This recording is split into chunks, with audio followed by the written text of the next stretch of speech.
अमरावती शहरातील विठ्ठल टेकडी परिसरात मुख्य रस्त्यावर झालेल्या अतिक्रमणाच्या मुद्द्यावरून नागरिक आणि प्रशासन आमनेसामने आले आहेत. आक्रमण युवा संघटनेच्या ऑटो युनियन आणि स्थानिक नागरिकांनी यापूर्वी 6 मे रोजी मनपा प्रशासनाला निवेदन देत अतिक्रमण हटवण्याची मागणी केली होती.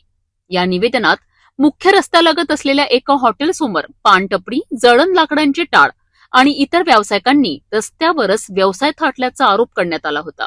या अतिक्रमणांमुळे मुख्य रस्ता अरुंद झाला असून वाहतुकीत अडथळे निर्माण होत असल्याची तक्रार नागरिकांनी केली होती. स्थानिकांच्या मते रस्त्यावर वाढलेल्या अतिक्रमणामुळे अपघाताचा धोका वाढत असून नागरिकांना रोजच्या हालचाली करताना मोठ्या अडचणींचा सामना करावा लागतोय. या गंभीर परिस्थितीची दखल घेत महापौरांनी अतिक्रमण विभागाला उद्याच्या उद्या अतिक्रमण हटवा असे स्पष्ट आदेश दिले होते.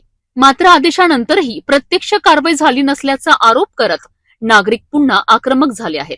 दरम्यान आंदोलनकर्त्यांनी मनपा कार्यालयासमोर गोमूत्र आणि गोशेण्याचा सडा शिंपडून आंदोलन करण्याचा इशारा देत प्रशासनावर दबाव वाढवण्याचा प्रयत्न केला होता. तरी देखील मनपा प्रशासनाने गांभीर्याने दखल घेतली नसल्याचा आरोप करत नागरिकांनी पुन्हा महापौरांना स्मरणपत्र दिलेत. यावेळी आंदोलनकर्त्यांनी घोषणाबाजी करत तात्काळ अतिक्रमण हटवण्याची मागणी केली आहे. आता मनपा प्रशासन या प्रकरणात प्रत्यक्ष कारवाई करते की केवळ आश्वासनांवरच वेळ मारून नेते, याकडे शहरवासियांचे लक्ष लागले आहे. महापौरांचे आदेश, नागरिकांचा संताप आणि तरीही कारवाईचा अभाव, त्यामुळे अमरावतीतील अतिक्रमणाचा मुद्दा आता अधिकच तापताना दिसतोय. प्रशासनाने वेळेत निर्णय घेतला नाही तर आंदोलन आणखी तीव्र होण्याची शक्यता नाकारता येत नाही. आदरणीय महापौर साहेबांना रिमाइंडर देणं अत्यंत गरजेचं होतं, दिलं. आयुक्त मॅडम सुट्टीवर आहेत, त्यामुळे आंदोलन करायचं कोणापुढे हा मोठा प्रश्न आहे. म्हणून आम्ही आज तुर्तास फक्त त्यांना इंटिमेशन दिली.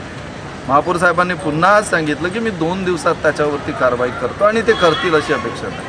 आम्ही काही त्यांना गैरकायदेशीर काही करा असं म्हणत नाही. आम जनतेचा रस्ता आहे, तो लोकांसाठी आहे, लोकांसाठी खुला झाला पाहिजे या मताचा.